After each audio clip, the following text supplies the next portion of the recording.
जी तो स्टूडेंट्स, आज हम डिस्कस करने वाले हैं फिजिक्स।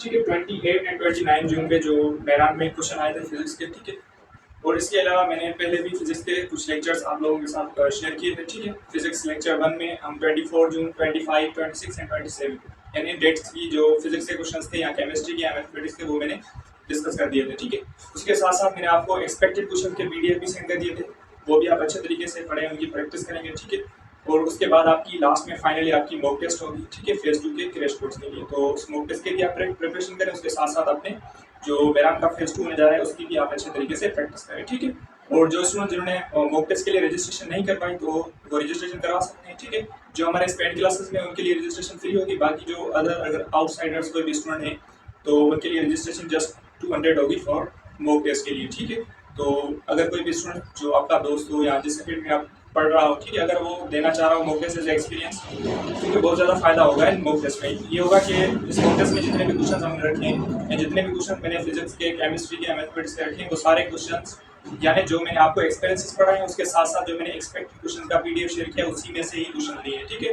तो आप उस क्वेश्चन को अच्छे तरीके से पढ़ेंगे, उनकी प्रैक्टिस करेंगे। अगर आपका स्कोर इस मॉक टेस्ट में ज़्यादा आ गया तो इंशाल्लाह आपका फेज 2 भी बहुत अच्छा ही होगा। ठीक है, तो स्टार्ट करते हैं आज के इस लेक्चर को।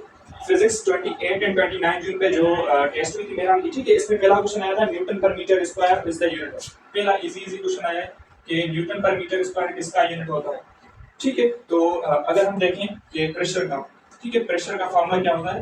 प्रेशर का फॉर्मूला होता है फोर्स अपॉन एरिया। ठीक है, फोर्स पर यूनिट एरिया, ऐसे हम क्या कहते हैं प्रेशर। तो यहाँ से अगर आप यूनिट निकालना चाहें तो उसका यूनिट क्या होगा, न्यूटन पर मीटर स्क्वायर। ठीक है, तो Newton per metre square pressure का यूनिट होता है, तो न्यूटन पर मीटर स्क्वायर को ही हम क्या कहते हैं, पास्कल कहते हैं। ठीक है, तो ये आप याद कर लीजिएगा। यहाँ से आप प्रेशर की डायमेंशन भी निकाल सकते हैं। इसकी डायमेंशन क्या होगी, आप क्या करेंगे, न्यूटन को ओपन करेंगे। किसे ओपन करेंगे, ये होगा केजी मीटर पर सेकंड स्क्वायर, और डिवाइड में क्या है, मीटर स्क्वायर। एक मीटर इस मीटर में कैंसिल करते हैं, केजी ऊपर रखें, इस मीटर को जब आप ऊपर लेकर जाएंगे तो ये होगा -1 एंड सेकंड -2 होगा। ठीक है, तो यहाँ से आप इजीली डायमेंशन निकाल सकते हैं कि प्रेशर की डायमेंशन क्या होगी। डायमेंशन होगी ml इनवर्स की पावर -2। ये डायमेंशन हो जाती है किसकी, प्रेशर की। ठीक है, तो न्यूटन पर मीटर स्क्वायर किसका यूनिट होता है, प्रेशर का। प्रेशर का फॉर्मूला क्या होता है, फोर्स पर यूनिट एरिया। ठीक है, अगर डेफिनेशन पूछी जाए तो न्यूटन पर मीटर स्क्वायर किसके बराबर होता है, पास्कल के, और ये ऐसा यूनिट होता है प्रेशर का, तो उसकी डायमेंशन। ठीक है, तो आप इन क्वेश्चन को अच्छे तरीके से पढ़ेंगे। देन आपका क्वेश्चन आया है कि क्वेश्चन नंबर सेकंड नंबर जो क्वेश्चन आया है, ठीक है, उसमें सेकंड नंबर क्वेश्चन है कि रेजिस्टर्स, अगर रेजिस्टर्स कनेक्टेड है पैरेलल में। ठीक है, सेकंड नंबर क्वेश्चन। ठीक है, resistors are connected in parallel. ठीक है, कनेक्टेड इन पैरेलल। अगर रेजिस्टर्स किसमें कनेक्टेड है, पैरेलल कनेक्टेड है, then find the total resistance. Find the total resistance. तो टोटल रेजिस्टेंस क्या होगी। ठीक है, अब देखिए रेजिस्टर्स का जो कनेक्शन होता है हम दो ही कनेक्शन करते हैं। एक हम पढ़ते हैं सीरीज का, अगर रेजिस्टर सीरीज में कनेक्टेड हो। दूसरा होता है कि अगर रेजिस्टर्स किसमें कनेक्टेड हो, पैरेलल कनेक्टेड हो। ठीक है, अगर सीरीज में कनेक्टेड होंगे तो इसमें क्या होता है, करंट सेम होता है। सीरीज में क्या होता है, करंट हमेशा सेम रहता है। अगर रेजिस्टर सीरीज में कनेक्टेड होंगे तो करंट हमेशा सेम रहेगा, और वोल्टेज हमेशा क्या होता है, इसमें वोल्टेज जो है ये वेरी करता है। तो ये आप पॉइंट्स याद कर दिया। सीरीज में क्या होता है, अगर रेजिस्टर्स कनेक्टेड होंगे सीरीज में तो करंट हमेशा सेम होगा और वोल्टेज क्या करता है, वेरी करता है। और यहाँ से अगर सीरीज में कनेक्ट होंगे तो नेट रेजिस्टेंस का फॉर्मूला आप कैसे फाइंड करते हैं, तो नेट रेजिस्टेंस आप फाइंड करते हैं रेजिस्टर 1 को जो रेजिस्टेंस है उसकी आप ऐड करेंगे सेकंड के साथ, उसकी आप ऐड करेंगे थर्ड के साथ, ऐसे ही। यानी इसे कहते हैं sum of resistance. Sum of individual resistors को अगर आप सम करेंगे तो आपकी नेट रेजिस्टेंस निकलेगी जब आपके रेजिस्टर्स इसमें कनेक्टेड होंगे या सीरीज में कनेक्टेड हो। अगर पैरेलल कनेक्टेड होंगे तो इसका करंट जो है, करंट इसका वेरी करता है। ठीक है, करंट वेरी करेगा, पहली पॉइंट ये है। अगर किसमें कनेक्टेड हो, अगर पैरेलल कनेक्टेड हो, करंट हमेशा वेरी करेगा और इसका वोल्टेज हमेशा क्या रहता है, वोल्टेज हमेशा इसका सेम रहता है। और यहाँ से अगर नेट रेजिस्टेंस का फॉर्मूला निकालना चाहें, ठीक है, तो नेट रेजिस्टेंस का यहाँ से आप फॉर्मूला निकाल सकते हैं, होता है 1/R1 plus 1/R2 plus 1/R3। ठीक है, ये फॉर्मूला होता है आपको सवाल। तो आप रेजिस्टेंस क्या करेंगे, रेसिप्रोकल। हम कहते हैं कि अगर रेजिस्टेंस कनेक्टेड हो पैरेलल में तो उसकी टोटल रेजिस्टेंस का फॉर्मूला यानी कैसे निकाल सकते हैं, वो होता है reciprocal sum of individual resistors. इसे क्या कहते हैं, reciprocal sum of individual resistors. अगर रेजिस्टर्स के रेजिस्टेंस को रेसिप्रोकल का सम निकालेंगे तो आपका नेट रेजिस्टेंस होगा पैरेलल में, और सीरीज में आप डायरेक्ट क्या करते हैं, ऐड कर देते हैं। ठीक है, तो ये पॉइंट्स आप अच्छे तरीके से याद कर लीजिएगा। ये करंट सेम रहता है सीरीज में, वोल्टेज वेरी करता है, पैरेलल में करंट वेरी करता है और वोल्टेज सेम होता है। ठीक है, तो ये पॉइंट्स आप याद कर लीजिएगा। इसके बाद जो थर्ड नंबर क्वेश्चन है, ठीक है, 746 वॉट किसके बराबर होता है? ठीक है, तो ये तो बिल्कुल इजी क्वेश्चन है। ठीक है, वॉट किसका यूनिट होता है? वॉट यूनिट होता है एग्जैक्टली पावर का यूनिट होता है। ठीक है, तो इसमें है कि क्वेश्चन नंबर 3 746 वॉट, ठीक है, ये बराबर होता है 1 हॉर्स पावर। ठीक है, 1 हॉर्स पावर या हम इसे कहते हैं 1 HP। ठीक है, तो 746 वॉट जो है ये किसके बराबर होता है? 1 हॉर्स पावर के बराबर होता है। और ये हॉर्स पावर किसका यूनिट होता है? पावर का। और वॉट भी किसका यूनिट होता है? पावर का। तो ये आप याद कर दीजिएगा, वॉट जो है ये यूनिट होता है किसका? पावर का। और यहाँ से आप पावर की दूसरी डेफिनेशन भी याद कर दीजिएगा। ठीक है, रेट ऑफ डूइंग पावर होता है। ठीक है, हम इसे कहते हैं dot product of force and velocity भी पावर होता है। तो इसकी डायमेंशन, इसके जो फॉर्मूलाज हैं आप याद, ये मैंने वैसे भी पिछले लेक्चर्स में आपको बताया। ठीक है, थर्ड नंबर क्वेश्चन है कि इलेक्ट्रोमोटिव फोर्स का यूनिट क्या है? क्वेश्चन नंबर 4 EMF, इसे कहते हैं EMF का यूनिट। ठीक है, तो स्टूडेंट्स क्या करते हैं? इलेक्ट्रोमोटिव फोर्स, फोर्स का वर्ड उन्होंने देख लिया तो डायरेक्ट न्यूटन पे टिक लगाते हैं। ठीक है, ऐसा बिल्कुल नहीं है। इलेक्ट्रोमोटिव फोर्स ये अलग चीज होती है। इसका यूनिट होता है, इसका यूनिट होता है वोल्ट।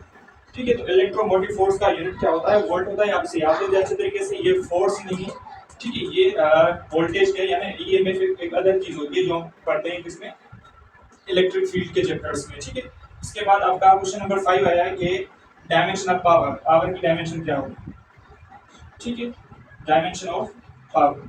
वैसे अगर आपने एक्सपेक्टेड क्वेश्चन मेरे पढ़े होंगे तो सारे क्वेश्चंस जितनी भी डायमेंशंस आ सकती है फिजिकल क्वांटिटी की, वो सारी डायमेंशन मैंने उसे एक्सपेक्टेड क्वेश्चन में ऐड कर दी थी। ठीक है, तो डायमेंशन ऑफ पावर, तो पावर के लिए फॉर्मूला क्या पढ़ते हैं? Dot product of force and velocity. यहाँ से अगर आप यानी यूनिट निकालना चाहें तो क्या होगा? यानी फोर्स का होगा kg मीटर सेकंड माइनस 2, यानी मास इनटू एक्सीलरेशन का प्रोडक्ट, और वेलोसिटी क्या है? मीटर पर सेकंड। ठीक है, तो यहाँ से आप इसे सोल्व करेंगे तो ये होगा kg metre square second minus 3।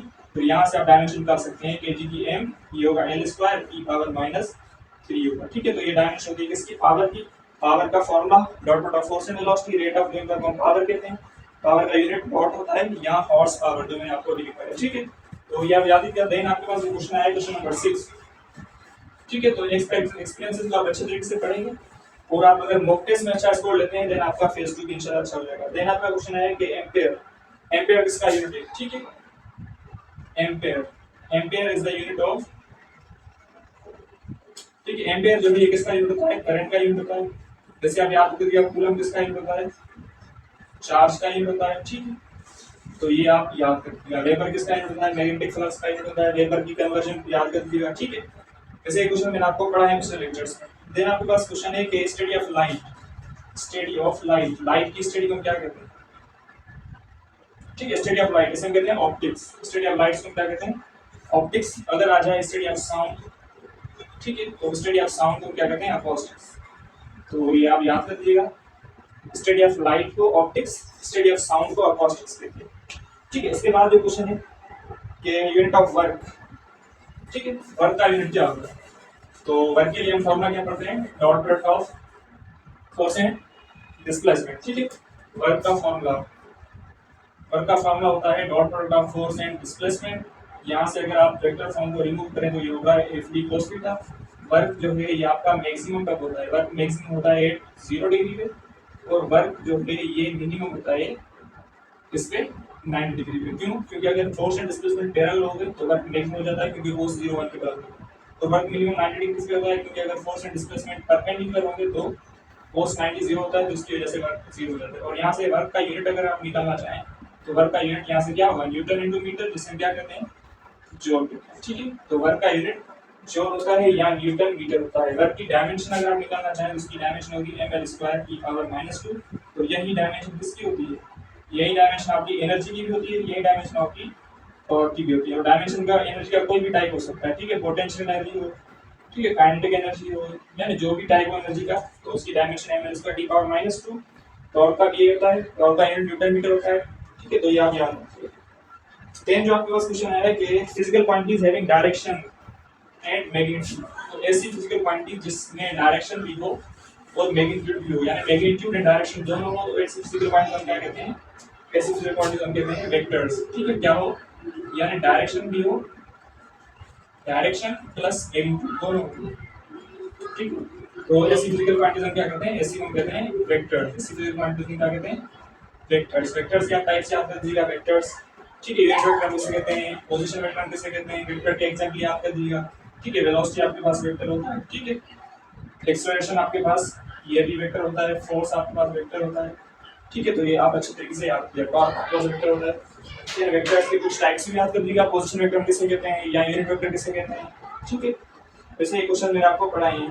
Then आपके पास क्वेश्चन है यूनिट ऑफ मैग्नेटिक फ्लक्स, ठीक है।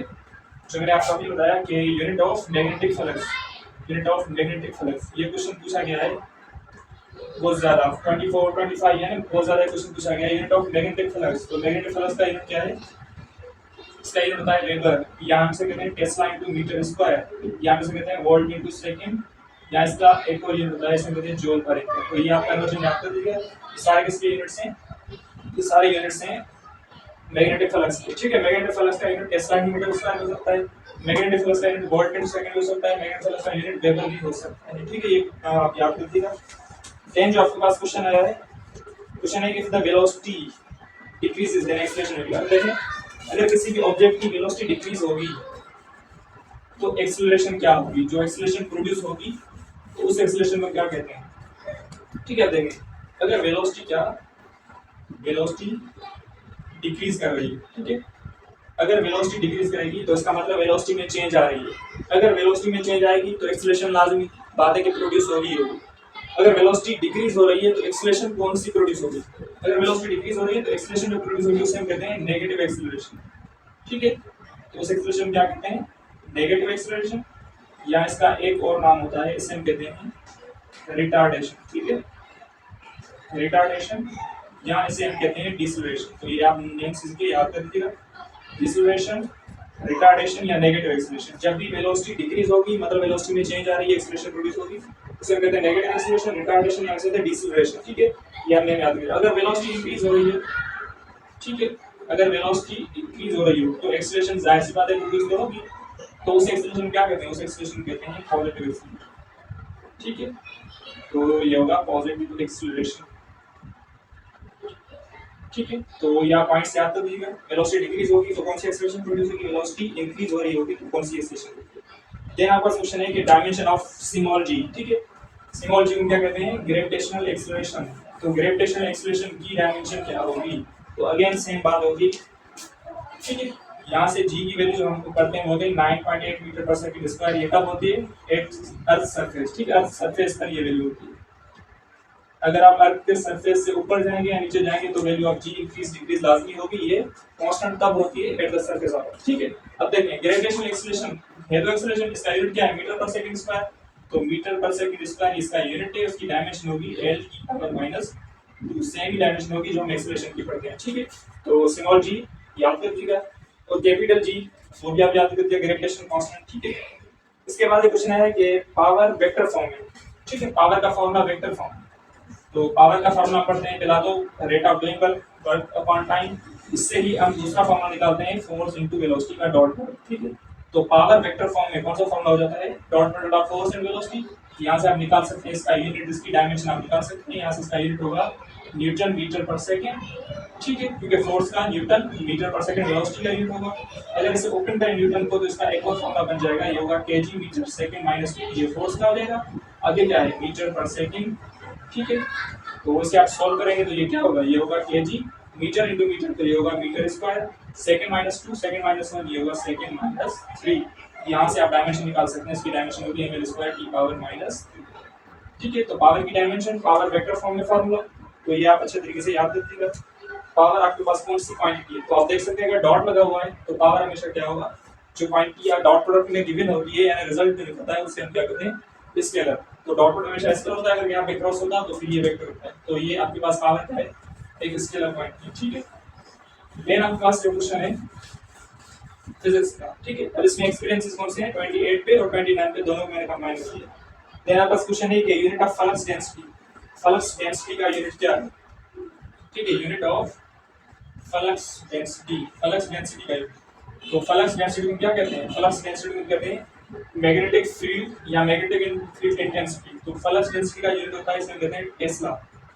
ठीक है, तो टेस्ला इसका यूनिट होता है। यहाँ से अगर आप इसका फॉर्मूला याद करना चाहें तो फॉर्मूला भी आप याद कर सकते हैं, जो मैग्नेटिक फ्लक्स के लिए हम फॉर्मूला अरेंज करते हैं वहां से आप फ्लक्स डेंसिटी का फॉर्मूला भी निकाल सकते हैं। ठीक है, देन आपके पास क्वेश्चन है कि टॉर्क, टॉर्क की डायमेंशन, टॉर्क की डायमेंशन क्या होगी। ठीक है, तो अब देखें टॉर्क का हम फॉर्मूला जो पढ़ते हैं, टॉर्क का फॉर्मूला होता है cross product of moment arm and force. ठीक है, इसे अगर आप वेक्टर फॉर्म में रिमूव करेंगे तो ये होगा R F sine theta. Torque जो है ये मैक्सिमम कब होती है, मैक्सिमम होती है एट 90 डिग्रीज। टॉर्क जो है ये मिनिमम कब होती है, मिनिमम यानी जीरो कब होती है, एट 0 डिग्रीज। ठीक है, क्योंकि 90 डिग्री पे साइन 90 बन के बराबर होता है, 0 पे साइन 0 0 हो जाता है इसके। ठीक है, तो इसका आप यूनिट निकालना चाहें तो न्यूटन इनटू मीटर इसका यूनिट होता है। यहाँ से आप डायमेंशन निकालना चाहें तो इसकी डायमेंशन होगी M L square T power minus. तो ये सारे क्वेश्चन मैंने एक्सपेक्टेड जो पीडीएफ बनाया था आप लोगों के साथ शेयर किया था, ये सारे क्वेश्चन उसमें इंक्लूडेड हैं। आप उनकी अच्छे तरीके से प्रैक्टिस करेंगे तो आपका फेस टू बहुत ज्यादा अच्छा होगा। ठीक है, और टॉर्क का एक और यानी नेम होता है, टॉर्क को कहते हैं मोमेंट ऑफ फोर्स। ठीक है, moment of force, moment of force को हम क्या कहते हैं, टार्क कहते हैं। ठीक है, क्योंकि ये फोर्स की मूवमेंट होती है तो मोमेंट ऑफ फोर्स को क्या कहते हैं, टार्क कहते हैं। टार्क की एक और डेफिनेशन होती है, इसे कहते हैं rate of change of, rate of change of angular momentum. अगर एंगुलर मोमेंटम में रेट यानी चेंजिंग आ गई विद रिस्पेक्ट टू टाइम तो उसे क्या कहते हैं, इसे हम कहते हैं टॉर्क। ठीक है, तो यहाँ पे आप देखिएगा rate of change of angular momentum is also known as star. Moment of force star का दूसरा नाम होता है, ml square T power minus उसकी डायमेंशन होती है, इसका यूनिट न्यूटन मीटर होता है। टॉर्क मिनिमम कब होती है, 0 कब होती है, इसका फॉर्मूला क्या है। ये सारे मैंने क्वेश्चंस आपकी एक्सपेक्टेड जो लिस्ट बनाई थी पीडीएफ की उसमें सारे इंक्लूड कर दिए हैं, इससे आप अच्छे तरीके से प्रैक्टिस। ठीक है, तो आगे चलते हैं। अब इसमें जो क्वेश्चन है कि गामा रेज, गामा रेज क्या है, गामा रेज एक होते हैं आपके अल्फा, दूसरा आपका होता है बीटा, देन आपका गामा। अल्फा रेज पे पॉजिटिव चार्ज होता है, बीटा रेज पे नेगेटिव चार्ज, इस पे नो चार्ज, इस पे कोई भी चार्ज नहीं होता। ठीक है, देन आपके पास पॉइंट आ जाती है कि हाईएस्ट आयोनाइजेशन पावर किसका होता है, IP means ionisation power highest alpha का होता है, और लीस्ट किसका होता है, लीस्ट आयोनाइजेशन पावर होता है किसका, गामा का। यहां से आप कह सकते हैं लीस्ट जो पेनिट्रेटिंग पावर। ठीक है, लीस्ट पेनिट्रेटिंग पावर अल्फा का होता है, और हाईएस्ट पेनिट्रेटिंग पावर जो है, highest penetrating power, highest penetrating power किसका होता है, गामा का। तो ये क्वेश्चन पूछा गया है, वो दफे पूछा गया है कि गामा रेज का हाईएस्ट पेनिट्रेटिंग पावर होता है और least ionisation power, alpha rays का हाईएस्ट आयोनाइजेशन पावर और लीस्ट पेनिट्रेटिंग पावर। ठीक है, तो आप याद कर लीजिएगा, अल्फा पे पॉजिटिव चार्ज, बीटा पे नेगेटिव, गामा पे कोई भी चार्ज नहीं होती। ठीक है, देन आपका क्वेश्चन है रेनबो किसकी वजह से फॉर्म होता है। ठीक है, रेनबो फॉर्म्स ड्यू टू, तो रेनबो किसकी वजह से फॉर्म होता है, रिफ्रैक्शन, रिफ्लेक्शन या डिस्पर्जन। ये आपके पास ऑप्शंस होंगे, तो रेनबो किसकी वजह से फॉर्म होता है। ठीक है, रेनबो का जो फॉर्मेशन होता है वो एक ही रीजन होता है इसका, वो होता है डिस्पर्जन। ठीक है, जब लाइट रेज जो होते हैं, ठीक है, वाटर ड्रॉपलेट्स के साथ जब स्ट्राइक करते हैं तो क्या हो जाते हैं, डिस्पर्स हो जाते हैं। तो डिस्पर्जन की वजह से क्या होती है, रेनबो फॉर्म होती है। ठीक है, अब बस ऑप्शंस हो गए रिफ्रैक्शन, रिफ्लेक्शन या डायफ्रैक्शन। ठीक है, तो इसका करेक्ट ऑप्शन क्या होगा, डिस्पर्जन के थ्रू रेनबो फॉर्म होती है। देन आपका क्वेश्चन है static friction is equals to the applied force. ठीक है, अब देखें ये आपका स्टैटिक फ्रैक्शन। ठीक है, मैं कुछ टाइप्स आपको बताता हूँ, एक होता है स्टैटिक फ्रैक्शन, एक होता है काइनेटिक फ्रैक्शन। जहां आपके पास होता है चलो देख लेते हैं काइनेटिक फ्रिक्शन। ठीक है, काइनेटिक फ्रिक्शन और एक आपके पास होता है लिमिटिंग फ्रिक्शन, लिमिटिंग फ्रिक्शन। दूसरा आपके पास आ जाता है रोलिंग फ्रिक्शन। ठीक है, अब देखिए स्टैटिक फ्रिक्शन क्या होता है। स्टैटिक फ्रिक्शन आपका वो ही फ्रिक्शन होता है जब आप किसी भी चीज को खींचते हैं या किसी भी चीज को आप पुल करते हैं या पुश करते हैं। अगर जब आप किसी भी चीज को पुल या पुश करते हैं जो आप फोर्स अप्लाई करते हैं वही आपका फोर्स क्या कहलाता है, स्टैटिक फ्रिक्शन। ठीक है, देन आपके पास होता है काइनेटिक फ्रिक्शन। तो काइनेटिक फ्रिक्शन कहते हैं ऐसा फ्रिक्शन जब आप किसी भी चीज को क्या करते हैं, किसी भी चीज को पुल या पुश करते हैं तो उस पुल या पुश की वजह से जो उसमें फ्रिक्शन या इस टाइप ऑफ एनर्जी आ जाती है तो उसे क्या कहते हैं, काइनेटिक फ्रिक्शन कहते हैं। ठीक है, और लिमिटिंग फ्रिक्शन किसे कहते हैं, लिमिटिंग फ्रिक्शन आपका ये वो फ्रिक्शन होता है जब कोई भी ऑब्जेक्ट किसी भी सरफेस पर पड़ा होता है। ठीक है, जब भी ऑब्जेक्ट किसी भी सरफेस पर रेस्ट में होता है तो वो रेस्ट जो फ्रिक्शन होता है उस फ्रिक्शन क्या कहते हैं, लिमिटिंग फ्रिक्शन कहते हैं। ठीक है, और रोलिंग फ्रिक्शन कहते हैं जब भी ऑब्जेक्ट किसी भी चीज के ऊपर रोल करेगा वहां पे जो फ्रिक्शन जनरेट होगा उस फ्रिक्शन को कहते हैं रोलिंग फ्रिक्शन। तो यहाँ से आपका जो क्वेश्चन आया था वो यह था कि स्टैटिक फ्रिक्शन जो है ये हमेशा किसके इक्वल होता है, इक्वल टू अप्लाइड फोर्स। जितना आप फोर्स अप्लाई करते हैं उतना ही आपका स्टैटिक फोर्स जनरेट होता है, क्योंकि मैंने आपको बताया कि स्टैटिक फ्रिक्शन से कहते हैं जब आप किसी भी चीज को पुल या पुश करते हैं तो जितना आप फोर्स अप्लाई करेंगे उतना ही स्टैटिक फ्रिक्शन जनरेट होगा। ठीक है, तो ये आप याद रखिएगा डेफिनेशन। ठीक है, आगे चलते हैं। देन आपका क्वेश्चन आया कि device used to measure the current, current को मेजर करने के लिए हम क्या यूज करते हैं।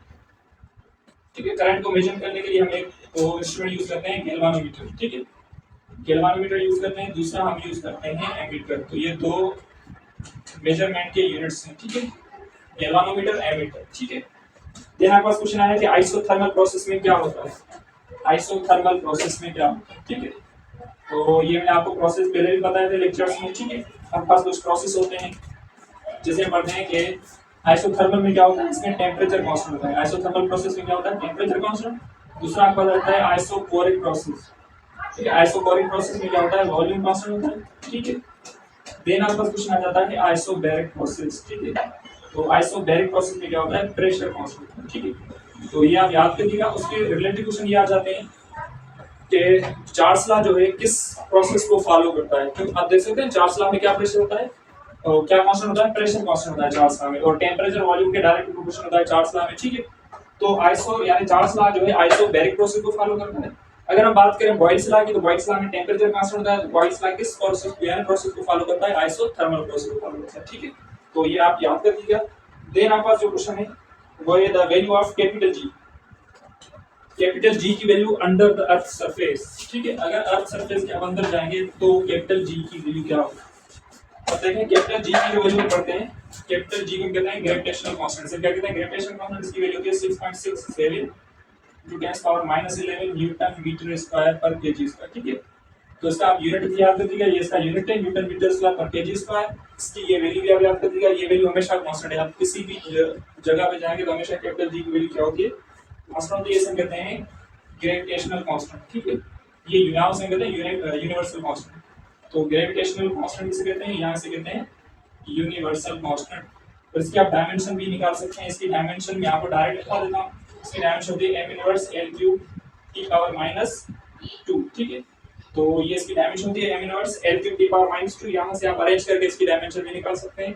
ये डायमेंशन मैंने एक्सपेक्टेड क्वेश्चन में भी इंक्लूड कर दी थी। ठीक है, तो आप इन्हें अच्छे तरीके से इनकी प्रैक्टिस करें इन क्वेश्चंस को। देन आपके पास क्वेश्चन आया है कि, ठीक है, देन आपका क्वेश्चन है कि वर्क मैक्सिमम कब होता है। तो मैंने आपको अभी बताया कि वर्क डॉट प्रोडक्ट होता है किसका, फोर्स का एंड डिस्प्लेसमेंट का। ठीक है, तो यहाँ से आप देख सकते हैं वर्क का फॉर्मूला क्या होता है, वर्क का फॉर्मूला होता है फोर्स एंड डिस्प्लेसमेंट का डॉट प्रोडक्ट। ठीक है, यहाँ से अगर वेक्टर फॉर्म को रिमूव करें तो ये होगा cos थीटा, और cos थीटा डायरेक्ट देखें, cos थीटा मैक्सिमम कब होता है, 0 डिग्री पे, क्योंकि cos जो है 0 डिग्री किसके बराबर होता है, 1 के। तो इसी ही एंगल पर क्या होता है, वर्क मैक्सिमम हो जाता है। और आपको पता है cos 90 डिग्री किसके बराबर होती है, 0 के। तो यहाँ से आपका वर्क क्या हो जाता है, मिनिमम हो जाता है। मिनिमम यहाँ से कहते हैं 0। ठीक है, तो वर्क जो है मैक्सिमम 0 डिग्री में होता है और मिनिमम 90 डिग्री से होता है। अगर फोर्स एंड डिस्प्लेसमेंट पैरेलल होंगे तो भी वर्क मैक्सिमम होगा। अगर फोर्स एंड डिस्प्लेसमेंट परपेंडिकुलर हो गए तो वर्क क्या हो जाता है, 0 हो जाता है। ठीक है, तेरा पास क्वेश्चन है टॉर्क मैक्सिमम कब होती है। तो ये भी मैंने आपको अभी बताया कि टॉर्क जो है ये मैक्सिमम कब होती है। टॉर्क का फॉर्मूला होता है cross product moment arm and force. ठीक है, तो इसे अगर वेक्टर फॉर्म से रिमूव करें तो होगा RF sin थीटा। आप देख सकते हैं sin 0 डिग्री जो है ये होता है 0 के बराबर, और sin 90 डिग्री जो है ये होता है 1 के बराबर। तो वर्क मिनिमम कब हो जाता है, मिनिमम होता है 0 डिग्री पे, एंड वर्क सॉरी टॉर्क जो है मैक्सिमम कब हो जाता है, मैक्सिमम हो जाता है 90 डिग्री पे। ठीक है, अगर मोमेंट आर्म फोर्स पैरेलल होंगे तो टॉर्क 0 प्रोड्यूस होगा, टॉर्क प्रोड्यूस नहीं होगा। अगर moment arm and force 90 degree पर यानी परपेंडिकुलर होगा तो वर्क क्या हो जाता है, वर्क नहीं टॉर्क जो होता है ये मैक्सिमम होता है। ठीक है, आता प्रोजेक्टर। ठीक है, प्रोजेक्टाइल का जो पाथ होता है उसे क्या कहते हैं। तो जब भी कोई ऑब्जेक्ट प्रोजेक्टाइल मोशन में होता है, यानी मोशन इन 2 डायमेंशन में, तो प्रोजेक्टाइल का जो पाथ होता है उसे हम कहते हैं पैराबोला। ठीक है, ठीक है, और पैराबोला की अगर आप शेप देखेंगे तो उसकी शेप होती है ट्रेजेक्टरी। तो ये आप याद कर लीजिएगा। उसके बाद इसके रिगार्डिंग कुछ पॉइंट्स आप दीजिएगा कि अगर प्रोजेक्टाइल मोशन है 2 डायमेंशन में तो हमेशा जो हॉरिजॉन्टल वेलोसिटी होती है, ठीक है, हॉरिजॉन्टल वेलोसिटी ये हमेशा कांस्टेंट होती है। ठीक है, उसी ऑब्जेक्ट की हॉरिजॉन्टल वेलोसिटी क्या होती है, कांस्टेंट होती है, और उसी ऑब्जेक्ट की वर्टिकल वेलोसिटी जो होती है, ठीक है, वी का मतलब क्या है, वर्टिकल वेलोसिटी, ये क्या हो जाती है, वेरी करती है। ठीक है, तो ये आप याद रखिएगा, प्रोजेक्टाइल मोशन में हॉरिजॉन्टल वेलोसिटी हमेशा कांस्टेंट रहती है, वर्टिकल वेलोसिटी वेरी करती है point two point. Projectile motion का जो पाथ होता है वो पैराबोला होता है, उसकी शेप क्या होती है ट्रेजेक्टरी। ठीक है, ये पॉइंट्स आप अच्छे तरीके से याद रखिएगा। देन आपका क्वेश्चन है कि refractive index of glass, glass का रिफ्रैक्टिव इंडेक्स क्या होगा। ठीक है, तो रिफ्रैक्टिव इंडेक्स ये सिंपल क्या होता है, रेशो होता है, यानी अगर कोई भी लाइट किसी भी यानी मीडियम से पास होती है तो वो क्या होता है, थोड़ा सा, तो इसकी वजह से रिफ्रैक्टिव इंडेक्स जो है, ठीक है, रिफ्रैक्टिव इंडेक्स ऑफ ग्लास, ठीक है, ग्लास का रिफ्रैक्टिव इंडेक्स क्या है, तो ग्लास का रिफ्रैक्टिव इंडेक्स होता है 1.5। इसकी डायरेक्ट वैल्यू याद कर दीजिएगा और इसका कोई रिजल्ट नहीं होता रिफ्रैक्टिव इंडेक्स का। ठीक है, देन हमारे पास क्वेश्चन आया कि न्यूटन सेकंड लॉ का फॉर्मूला क्या है, तो बिल्कुल इजी क्वेश्चन, बहुत ज्यादा रिपीट हुआ है ये न्यूटन सेकंड लॉ का फॉर्मूला। तो ये फॉर्मूला होता है force is equal to product of mass and acceleration. ठीक है, देन हमारे पास क्वेश्चन है कि वेलोसिटी की डायमेंशन, तो ये 24 पे जाएगी वेलोसिटी की डायमेंशन, तो वेलोसिटी की डायमेंशन होती है L इनवर्स, इसका यूनिट होता है मीटर पर सेकंड। ठीक है, ये आप याद करेंगे। देन आपका क्वेश्चन है work done per unit charge. ठीक है, work done per unit charge जिसे हम क्या कहते हैं, work done per unit charge. ठीक है, work done per unit charge, तो इसे हम कहते हैं वोल्टेज। ठीक है, तो ये कुछ डेफिनेशंस की आप याद कर दीजिएगा।